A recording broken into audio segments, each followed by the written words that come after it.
पनवेल महानगरपालिकेचे महापौर नितीन पाटील यांनी सोमवारी नवी मुंबईचे पोलीस आयुक्त मिलिंद भारंबे यांची सदिच्छा भेट घेऊन शहरातील विविध प्रलंबित प्रश्नांवर सविस्तर चर्चा केली।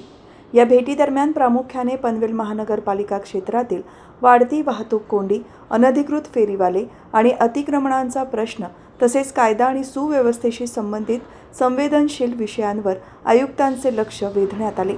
शहरातील प्रमुख मार्गांवर अनधिकृत फेरीवाल्यांनी केलेल्या अतिक्रमणांमुळे वाहतुकीवर मोठा ताण येत असून यामुळे सर्वसामान्य नागरिकांना नाहक त्रासाला सामोरे जावे लागत आहे।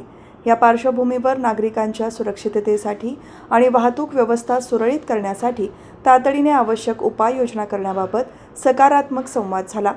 यावेळी भाजपचे खारघर मंडळ अध्यक्ष तथा नगरसेवक प्रवीण पाटील आणि जिल्हा कार्यकारिणी सदस्य उमेश इनामदार उपस्थित होते।